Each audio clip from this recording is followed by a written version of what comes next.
Geek here, and today we're going to be talking about one of the most diverse baits. You can use it as cold as it is right now in January and February, and you can use it as warm as it gets in dirty water and clear water, and it's one of my favorite baits to use. Let me show you what it is. That's right, geeks. I'm telling you, this is one of the most diverse baits that you can ever pick up.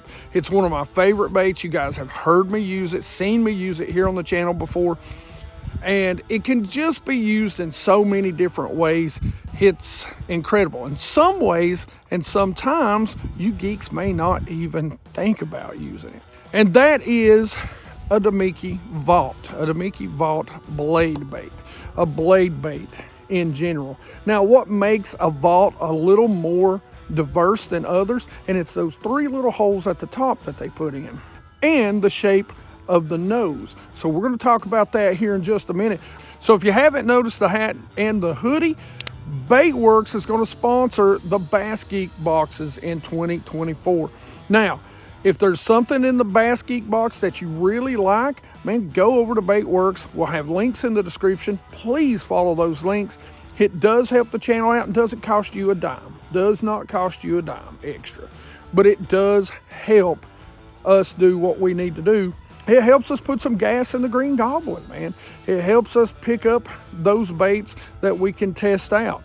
And Baitworks is going to help us along with that. So make sure you go and you support the channel by clicking on those links and going over to Baitworks.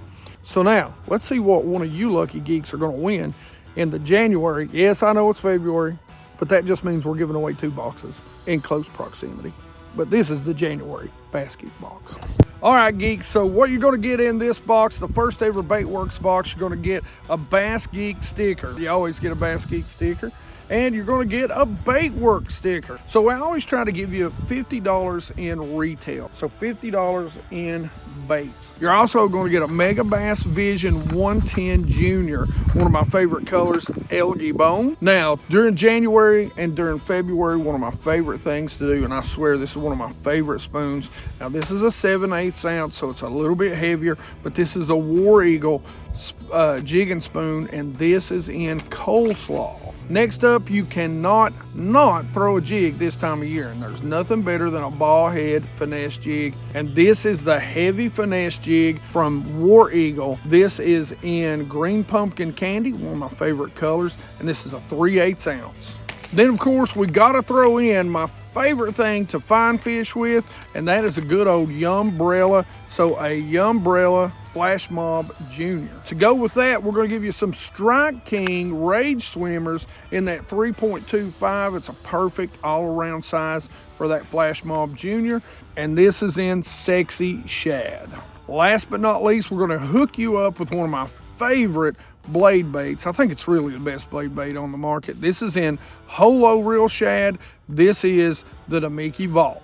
All right, let me show you how I like to use this, where I like to use this, and what I like to rig it up on. So now let's talk about why the Damiki Vault is such a versatile little bait. Number one, they put a lot of the weight in the head right here.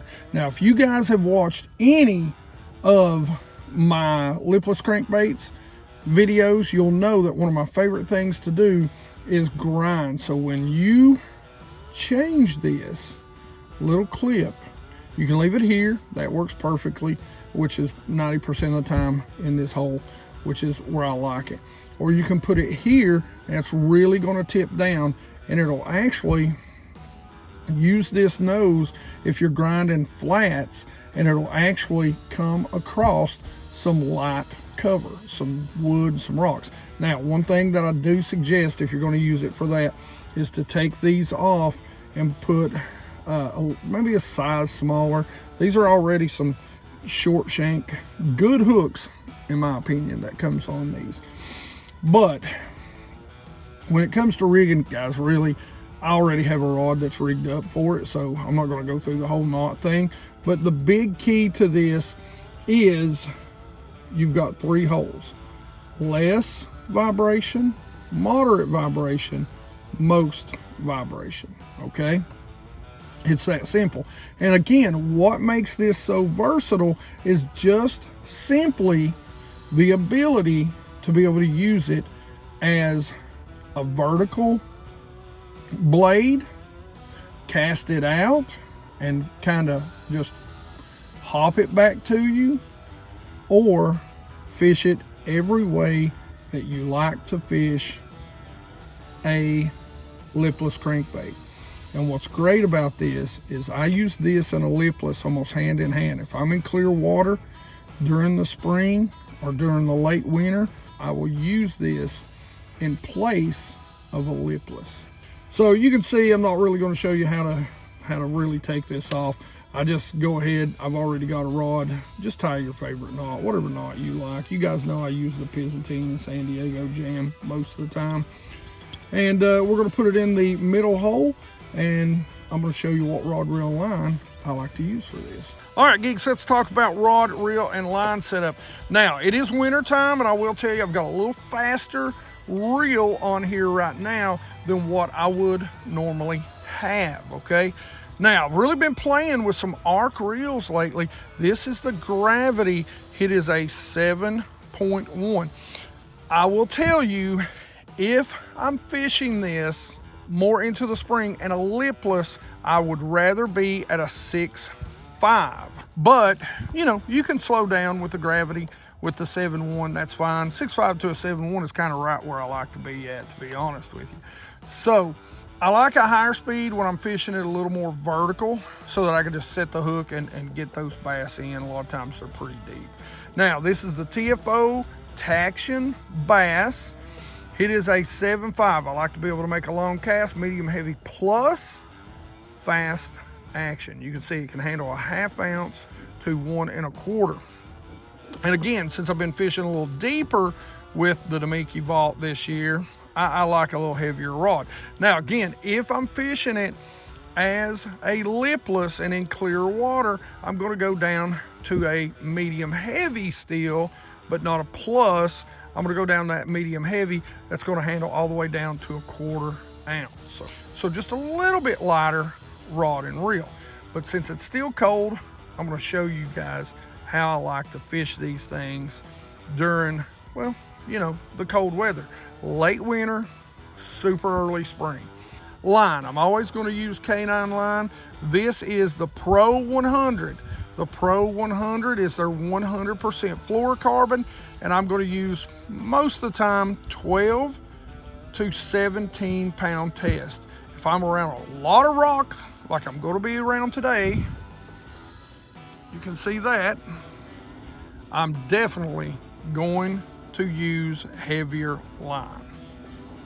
Now, let's talk about where and when I like to fish this awesome little bait. Hey geeks, by the way, one thing, I know a bunch of you have asked me where I get these. I swear to you, you can get them way cheaper on Amazon than you can get them anywhere else, and I've had these for years. They're see-through, so I can see what baits are on them. I do have links in the description. Go check it out. All right, so I'm going to show you 3 different ways to fish this, and you know, most of them are going to be for the cold water. It's still February right now. It's still cold, and so generally I'm going to leave it in this middle hole, okay? I want very light vibration. And the first way that I'm going to fish this is it's just going to be vertical. I'm just going to drop it out there. I'm going to let it sink. I'm either going to do one or two things. I'm going to keep the bait above the fish's head and just raise it. I'm going to drop it down into a bait ball where there's some bass inside. I don't know that I'll be able to show you that. There's not a whole lot of that on this lake, but that's what's really great about this time of year. If they're inside that bait ball, you drop it down inside, that vibration will bring them to it. Or I'm going to drop it to the bottom and I'm just going to raise it off the bottom if I know that there's bass on the bottom. So let me show you those 3 retrieves first. So when I'm vertically fishing, literally all I'm going to do is just make a short little toss, and then I'm just going to let it free spool. I'm either going to feed it line. So there's 2 other places that I like to fish this, especially in February, especially when it's cold, and really even into March. I start to make those transitions when it starts to warm. Now, as long as the water temps are, say, 40s to lower 50s, I'm gonna fish either vertical a lot of times, or I'm gonna fish spots like this. I'm gonna fish points and bluffs, and I'm gonna fish it really the same way that I fish a lipless a lot of times in these places. I'm gonna throw it out there, I'm gonna let it sink to the bottom, and I'm going to just barely move it off the bottom, just yo-yoing it back to me. Not a lot of movement. We want it to be to where it's just getting 4 or 5 good vibrations, just a and that's where we're going to stop it.